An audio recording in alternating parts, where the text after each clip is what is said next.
Hello, everybody, and welcome to the Survival Work Podcast. I'm your host, Colin Conners. With me, as always, is my wonderful co-host, Patrick Sullivan. For the fourth time tonight. Hi, everyone. The awesome Alex Cash. Howdy. The amazing Prince Ty. Good evening. The man from Virginia, Stephen Lehman. Fourth time the charm, y'all. Fourth time the charm, yes. And the Latina flavor, Alicia Garza. Hola. So, guys, let's talk about the penultimate episode of Survivor Blood vs. Water. A lot happened tonight, but I want to go all the way back to the very, very beginning. We see everyone come back into camp, and Tyson is just being, well, Tyson. I don't know. I'm having a really hard time getting behind his attitude this time around. In his other seasons, I kind of like the way he was sarcastic, but this time I just feel like he's being mean. Does anyone else agree with me about this? Ty, I want to hear your input as another mean guy. He's always been a dick, so I'm not sure why any of this really surprises any of us. Well, it doesn't surprise me. I don't know why it surprises you. That's just the way he is. That's why he has to take Jervis the idiot and Monica the idiot to the end, which he is doing, and that will apparently happen, and he will still win because they can't possibly win at this point. He's just one of those people that, as long as you're not the target, it's the most hilarious thing, and then as soon as it kind of turns to you, suddenly it's like really vicious and not funny anymore. Yes. Here's the thing about Tyson being a dick, though, is that in past seasons, it wasn't like, oh, well, Tyson's like the front runner to win now. It's like, oh, Tyson's just being a dick, but he's probably gonna get voted off, and it's gonna be funny, you know. But now it's like, oh, now this dick's probably gonna win, and he's just being a dick and shitting all over everyone. So I don't know.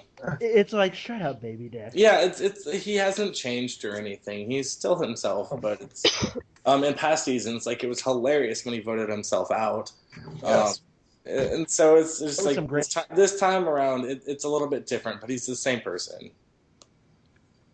Well, I'm just going to go ahead and throw this out there, and feel free to chime in if you don't think I'm right, but are we all kind of in the agreement that Tyson's the front runner right now to win this season? Absolutely. Yes or no? Mm-hmm. Unfortunately. The tribal today, I was like not really wanting anyone to go home, but I wanted Tyson to go home the least. So I kind of wanted Jervis to go, but Tyson definitely deserves to win this game, and there's no doubt about that. I think he's played the best game, and it's obvious. Where was I going with that? But what I don't like is how predictable it's been. It's like from episodes back, it's just like, oh, Tyson's probably going to win. And so it doesn't make it very exciting, you know? Well, I guess the way I would argue with that, Patrick, and I do agree that it's been super predictable that Tyson's going to win, but this is something I was going to mention later during the episode, but we have one of the most self-aware casts probably ever. I mean, they've all been saying Tyson is going to win since the beginning. No one during Caramon was saying Cochran was going to win, and we knew Cochran was going to win solely based on the edit. Whereas right now, you have a group of people that know Tyson's going to win. And to me, that's just astounding to see, or basically to go from a season like Philippines where no one knew who was going to win, well, the players didn't, to go to Blood versus Water, where suddenly half the cast is aware of what's going on. Stephen, what's your thoughts about this? About how everyone seems to be saying Tyson's going to win. See, I think the difference between this season and Caramoan was in Caramoan, with Cochran, you had a president of South Pacific where he wasn't really much of a strategic force. He sure as hell wasn't a physical force, and I love the guy, but I mean, that's fact. Whereas with Tyson, you have sort of an understanding in Tocantins, he was voted out because, they saw him as a threat. But with that in mind, you still have to wonder why no one's done anything about it. I think at this point it is pretty much foregone that unless, bar something ridiculous and amazing happening, he's going to win. But I just completely veered off topic with what I was going to. But regardless, the common theme in our podcast. The self-awareness. Don't worry. No, that doesn't happen. with the self-awareness of this, I agree. It does sort of strike me as odd that everyone's saying that Tyson's going to win, but no one is doing anything about it. It's not everyone. It's coming from Hayden. Hayden is a very good self-aware player. I remember in Big Brother 12, it's probably like the final 5, final 6 even maybe. I was watching the live feeds like a fucking nerd, and he was looking at the camera saying, I'm probably gonna win this game. So he knows where he stands with other people, and he knows what's going to happen. And I think Hayden's been an excellent player, and giving that voice of reason or whatever, saying, calling out Tyson Fury, you're gonna let this guy win. So I give credit to Hayden. Well, I think giving credit to Hayden is just, but I just feel like just in general, this cast has been more self-aware than most other casts have been in past seasons. Alex, what do you think? I think basically that, I think people realized that Tyson was the threat to win, but I think they also thought that there were other people who were reasonably more of a threat to win, which is the reason that nobody did anything about it. Like Laura, the challenge powerhouse, the brothers Is that want to work together. So Tyson has been able to be the, in some ways, the third least threatening person, which, of course, makes him the most threatening by the time of the final three. And that is the ideal spot you want to do, and he's played that perfectly. With Tyson, I'd like to add... Oh, sorry. Go ahead. Go ahead, Alicia. I'm sorry. I was just going to say, I'd like to add to this cast being very self-aware. Is that what we're saying they are? Yeah. I get. I think it's because this cast in particular mainly seems to be focused on the game at hand and like what's in front of them and how to get there. Whereas a lot of casts in the past have kind of been, I guess, cast for like their entertainment value, and a lot of them have these delusions of grandeur or these delusions of like being way more in control than they actually are. And no one in this cast has really had that that we've seen. Well, So I it's think Jervis totally is different from like Jervis having a does. fill-up Jervis or a thinks he's Brandon going to Hand win. in your cast. Jervis is dumb, but also Yes. that's a good point that you bring up. With there's no like recruiting from bars and stuff, because it's either you played the show, you're a fan of it if you played it, or you're a loved one of someone who's played the show, and so you're also a fan of it probably. And so they're all fans of the show, instead of other shows that have people that are recruited from bars who had never seen the show. I guess what I would argue is that this cast is much more Survivor literate than most casts, and I would even argue that some of the loved ones, like Vetus, I'm thinking of, are more Survivor literate than some of maybe the favorites that came back in Caramone, like Brandon and Phillip. And I think it's just amazing to see such strong gameplay coming from these people. Well, to be fair to people like Vetus, Brandon Hance was cast by his association with Russell, so he realistically didn't have to see a bunch of seasons. Phillip, so he was going to be a character regardless of how savvy he was with the game. But with Vetus, he only had his brother's knowledge and his own. So I think there's a difference when you're playing with a loved one who has played the game before, as opposed to say a newbie who was recruited for their entertainment value and found at a bar or taco stand in L.A. Or at a gas station if you're Johnny Fairplay. And if you want to hear more about how Johnny Fairplay was recruited, be sure to listen to my interview I did with him. It's pretty good. Like seasons like One World, so many of those people were cast from like just seeing at a bar, like models like Jay or something, just because they want people that look good on camera. But this season, there's been a lot of people that I don't think would ever be cast on Survivor, like Caleb, Katie. I mean, their personalities just aren't like the big ones that they want for the show. Mm-hmm. But Caleb made that huge move really early on, voting off Brad in that tribal council. And they've made gameplay significance as opposed to just entertainment value or just looking sexy or whatever, And I think maybe CBS should take a lesson from this is that we don't really care if everyone's super sexy, because, I mean, look at a lot of the returning players. While none of them, I would say, are grotesque, they're not really, 10 out of 10 models. But we don't really care. We're just happy to see good gameplay. Except for Katie. Katie is a goddess. What? That's your pitch when you're in the casting call, Colin. That is going to be my pitch. Is, hey, I'm not a goddess, but damn it, I'm going to play Survivor. And I do love how much everybody is fighting so hard in this game. And this kind of brings me to Redemption Island, where Laura once again demolished the competition, and we as an audience were giving this fake edit of, is Tina gonna let Katie win? What's going on with that? And that amounted to Tina being like, hey, I'm gonna win this, you don't care, right? And Katie being like, what? And then Tina won. Was anyone honestly surprised that Tina decided to win? No. No. Tina's Nope. a warrior Tina goddess. It's a Well, shit Tina probably saw Amen. Katie's feet and was like, "You need medical attention right away." Well, Tina wanted Katie to go to the jury house and bang Vetus. Oh god. What? Yeah, That's a possibility. I think Well, I she mean, just looking- wanted some Tenactin. Oh, yeah, that's right. That's right. That whole like, weird thing where Katie was like, Tina was like, oh, maybe they should bang. But And then It's Tina so- talked about Katie being like needing a caveman to like yeah, Right. like But throw her still- over the shoulder and drag her off. you still feel for Tina. Like we talked about this with the John and Candace thing. Like if they were in that situation where someone already won, and if they throw it to the other person or whatever. But this one, I don't know. It kind of sucked to put your daughter out of the game. You know. And also, from what we had seen, Katie had her like second key way out there in like the sand, and it was close to the post. And Yeah, Katie's just realistically, been beat by her even if mom Tina- enough.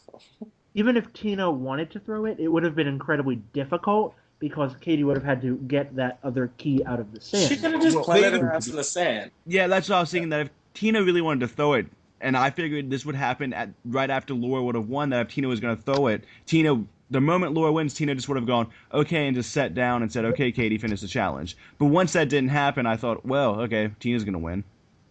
I guess My they figured thought- Tina's got the better shot of. My thought is, Oh, if absolutely. she was going to do that, we'd probably still be waiting for the episode to finish because Katie would still probably plant Becky out of the sand. Even if she had wanted to throw that challenge, I don't think she would have been able to. And that's really the legacy of Katie. She was bad, and it was funny. Given the And edit, Colin likes her Hey, moves. I'm going to marry Katie, Ty, so. I know. That's great. It'll probably be an entertaining marriage. you're gonna have to Probably fuck fail Katie. Oh, I'm sure it will. He's gonna dump Cat for Katie. Did you hear that? Oh, Katie looks hot tonight. Yeah, Hayden. Well, I find it interesting that we keep kind of digressing a little bit, but that's because, much kind of as with Caramone, we kind of seem to be heading towards this one straight direction of Tyson's got this kind of in the bag. Yep. And one of the things I wanted to bring up was this whole episode focused around, is Monica gonna flip? And the entire time I was watching this episode, I was thinking, why would Monica flip? What could she possibly gain from flipping? Because if she flipped on Tyson and Jervis and made it to the end, Tyson and Jervis would not vote for her. And I think Monica would be just seen as a backstabber. Does anyone disagree with Monica's move to stay with Tyson or I Jervis? disagree. I honestly don't think it matters. Yeah. Okay, well, Patrick and Ty. I Well, first of all, let me say I disagree because she probably Tyson.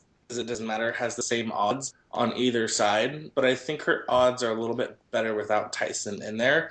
She wouldn't be seen as a backstabber. I think she'd be seen as actually starting to play her own game, because the jury, her perception, I think, is she's a lapdog for Tyson. Well, if she made a move against him, then that might change, and she might be seen as, oh, I waited for the right opportunity to do so, and I was playing my own game, and that's what I was doing.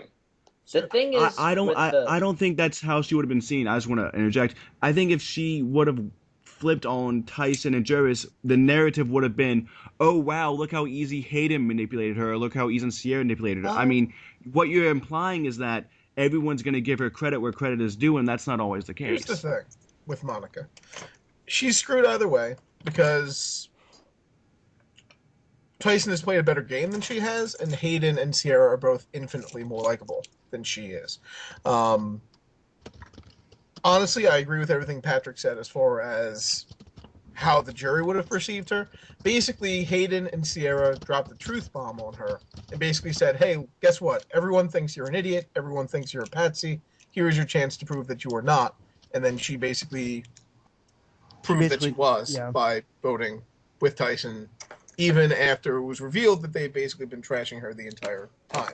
Which just, all that shit she said about how she's going to feel stupid, about them mocking her, She's also sitting she's there. now experiencing right now. That's She's so also funny. sitting there It's the knowing fact that that I was Tyson has an Yes. idol in his pocket Yeah. And so what? So You guess vote what they out- should have done? first They vote should have out fucking Jervis. voted out Tyson. That's what they should have Yeah, done. Tyson. The like smart. Now, here's the smart thing for Monica to do. The smart thing for Monica to do is stick with Tyson and Jervis for this vote. Why make a final five? Why make a move at the final five when there's another final five Because coming you up? look like a bitch. Because you look like a stupid bitch. No.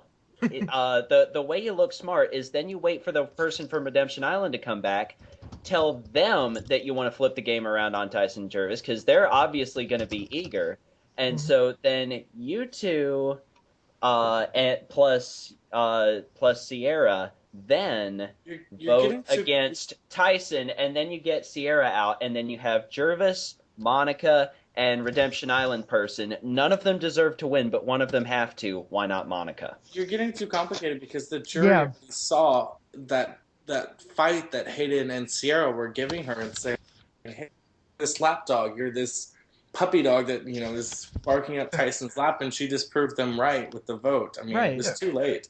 Perception's are already done, with the jury as far as. I'm just saying I want the. And that's why I don't think Monica flipping would help. Because it'd be the worst final three since Gabon, and that's always fun.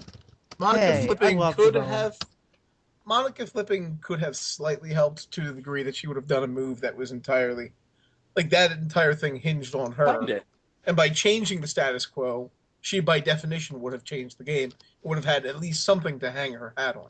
Would it have worked? I personally don't think so, because she would have had to speak to the Final Tribal Council, and she, much like Jervis, sounds like an idiot when she tries to talk. Although, so to be fair to her, she does sound a little better than Jervis. Not that it's okay, slightly better than Jervis. That's like saying that I'm thinner than a sumo wrestler. It's true. Is Jervis yelling at the jury? Yes. Jervis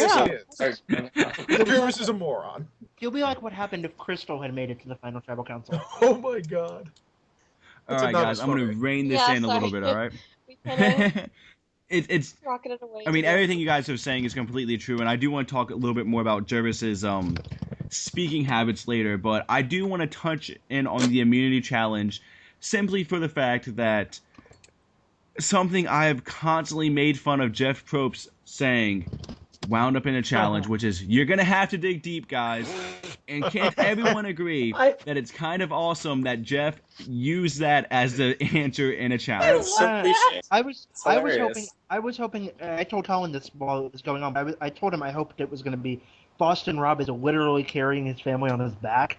But, because knowing Probst, I mean, he'd do that, but unfortunately that wasn't the case. That's funny. But it was still a great moment. And does anyone have any other Survivor phrases you would have liked to have seen just then? Initially, I thought it was going to be, because I wasn't really paying attention when they showed the answers. If they did show the right one, it was going to be like, you're in the final four, which would have been bullshit. I thought you are going when they panned, and I thought it was going to say you are going on reward.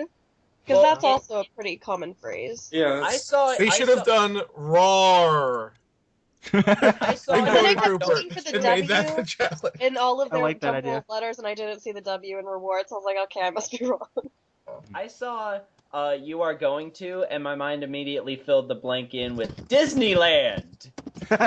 I thought Final Four, but way to go to Sierra, man. She really oh my god, she really dug deep, man. She really dug deep. Colin can attest to this, but I was very ecstatic when I found out she won immunity, mainly because my winner pick is still intact. But Hayden was gonna go anyways over Sierra. Yeah. Mm-hmm. So I mean, well, actually, I don't know. I disagree. I think that if Sierra was vulnerable, they would have gotten her out because Laura Moret's probably coming back. They don't want and you know for a fact. Yeah, you know for a fact that if Sierra and Laura are together, there is absolutely 100% nothing you can do.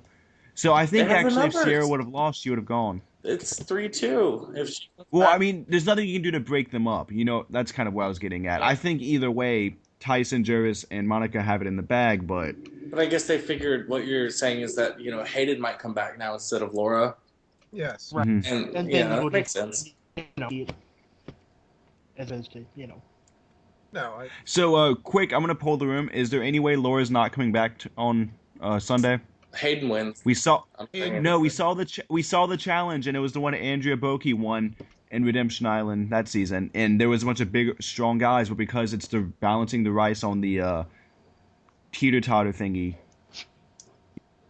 being Well, strong doesn't I matter. say Tina, Warrior Goddess, is going to win and come back in the game. I'm putting my money on Hayden winning. I put my don't money know on if I put Laura my money last on it. podcast, so I'm doing it this time It's too. not bad, Otis. My brain and my heart are pulling me two different ways. My brain's telling me Laura Moret's coming back, and my heart is like 100% for Tina, but I just don't see it happening. Ty, what do you think? Is Laura Moret coming My back? answer is the same as it was last week. Who gives a fuck? Because they're going right back out. Yeah, It doesn't matter. Unless they No, win I'm the not game. wrecking my brain on it. Revolving Unless they win redemption the game, door. you're right. Yes, I think it'll be Laura M. I think Laura M. will go right back where she came from. That's what I think will happen. And she'll pull an Ozzy and be voted out 3 times in one season. Absolutely. But She'll still be a better player, though, because she's not Ozzy. So Mhm. I completely agree, because at least Laura isn't completely retarded all the time. That's- Exactly. Indeed. And at least Ozzy didn't have a jury argument based on challenge wins. Or at least Laura Moret wouldn't have one based on challenge wins, like Ozzy did in Cook Islands for his jury argument. Well, hers would kind of be like, oh, I got voted Yeah. out once, and then I won a bunch of challenges, and so vote for me. Neither of them are very good, but indeed. Yeah, I don't know why we're comparing them, but still. I don't know. One of Why the do we things waste time I on was that? well, kind of the last little segment I want to do is talking about who on this season is going to be coming back. Probe says there's going to be returning players every season now forever, because there can't possibly be a season without returning players, because that's all anyone cares about. Ever. When Malcolm Freeberg got voted out of Caramone, it was the highest viewership Survivor's had in like 1,000 seasons or something. Anyways, if I had to pick one player right now to guarantee to be coming back, it would be Sierra. Yeah. I would love to see Sierra. She's been I think Hayden and Sierra. I guess that's just based on their edit, because they're the last two like loved ones, Sure. But they've had a fantastic edit, and I think they both deserve another chance. It'd be fun. I mean, I think, Yeah, I've enjoyed them. They've both really been using their heads the whole time. and I think with Sierra, because Probst has said before that they don't have enough, in his words, interesting female characters. The fact that she is a new Probst is just female. a sexist. Oh, he completely is. But the fact that she is a new female who is strategically competent, who got a damn good edit, I think I pray it was that makes her a shoo-in, because that'd be great. I think she could come Well, back. I was trying to make a Heroes vs. Villains fanfic cast today, because I have that kind of free time, and it was very easy to find a spot for Sierra amongst the heroes. Oh, yeah. It was obscenely easy. She's it also a wasn't hero even... for being a teen mom, remember. Yes. And she hates gays, which is Hey. apparently something that's important. Alicia, do you have anyone else who you think would make a good kind of returning player from this season? Who do you want to see Brad back? Culpepper's coming Well, I don't know that I have Yes, that so Brad much as I. Culpepper's. Well, Katie has some really solid back. Are you thought drunk? process in her game. Hey. How much She Robitussin said did you all take? are. Episode. We all are. Y'all, she said I this was thinking past Katie is episode the only... that she said this past episode that she thinks that she could have gotten farther if things had just worked out in her favor. That's the match. Solid I thought. love Way to work Katie. it in there. Talking about your Matt Shuliff strategy. Yes. Yes, that would be my. I much adore Katie, but any hope of her coming back is non-existent. at this point. Well, she, Oh, That's fell Stephen, off. I She was was the being only... facetious. Yes. thank Katie God. was the only player that made the merge that I feel confident we will never see back. I can see an argument being made for every single other player that made the merge this season besides Colin, Katie. she got rocked out, so Think maybe. about it though. If Parvati, for example, if her toenails were falling off, would they have a whole segment on that? No, that's gross. Oh. But Well, they they had a put- whole Laura segment was on also her, better. like, getting Her a few finger. stitches in Cook Islands, remember? That's, And Russell Hands had a segment on his pussy armpits. Well, gross, it's gross. Stop. But, I don't need him Hey, in my that life. happens. but I mean, and they Parvati's a sexy person, and Katie's a sexy person, but Katie is a sexy she was person. just I'm gonna more. marry her. She- Her toenails fell off, and they showed She it. is. She- She's adorable. I love her. there are Just times because where she's Katie looks adorable really doesn't mean good, she's there are sexy. times where she looks awful. There is no in between, Katie. So before we wrap things up, are there any final thoughts, any last things you want to throw out there in this Very productive podcast we've had today. Oh, I do. so productive. Okay, I Patrick. just want to say that the tribal councils in this season have been pretty good. There's been like the one where they voted out Brad. Hayden's been really good in the past two. There's been some pretty explosive tribal councils where it actually seems like there's been some decision making during the tribal council and not it's all wrapped up before and they just do deceptive editing. It seems like they've actually been considering their vote while at tribal council, and I think that's been good about the season. Well, another thing is this season's been so great with everyone fighting so damn hard. I mean, I'm thinking about one world where in fourth place we had Christina Cha, who was just kind of there, where everyone this season wants it so bad, and it's just so nice to see people fighting tooth and nail every week. Does anyone else have any final thoughts they would like to add? Yeah, Who I do think you it is think's kinda- going to get sprint player? Ooh. Ooh. Should we take a poll? Let's do it. Let's take a poll. This is for you buying me Five Guys if you get it right. Okay, yeah, but I like that idea. I'm just gonna ask everybody really quick, and you're gonna tell me who you think's gonna win Player of the Season. Patrick.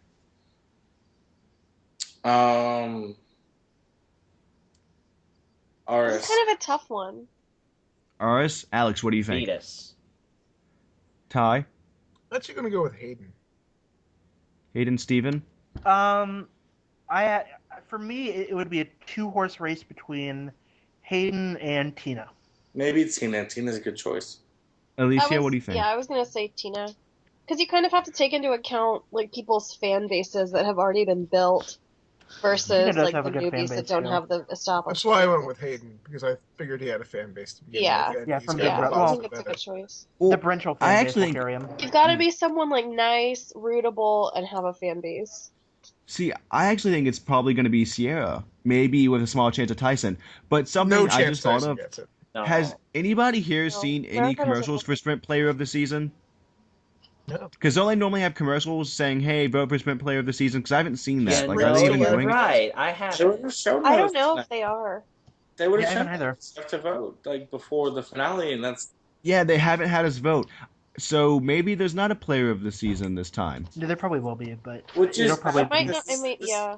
This one's actually kind of up.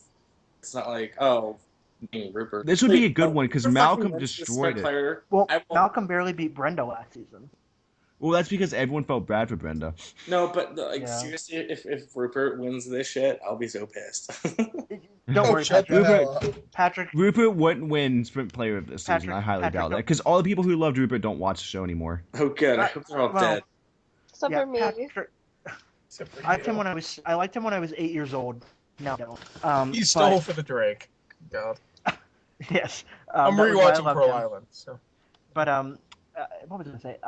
Regarding fan favorite, I'd actually be shocked if Brad didn't win. I feel like Probe School getting a few good votes for Brad. No, there's no way. What? Yeah, I don't think there is a fan favorite this season because we haven't heard any information. There's about it. nothing to stand out about anyone because there's so many different personalities. I guess a lot of the loved ones were kind of duds. I want to say just because they were. I mean, outside of like maybe Sierra. I think Vetus, Rachel was the only dud. Hayden. Rachel wasn't- Really? The rest of them got pretty invisible edits. I think, besides like the early boots, maybe like Brad. Marissa. I think Kat should win Player of the Season, so that way Hayden can still date her. Yeah, That that's a good counteract point. the whole- Exactly. Mm. Exactly, and that is what's important. And that, listeners, is what we're going to leave you on.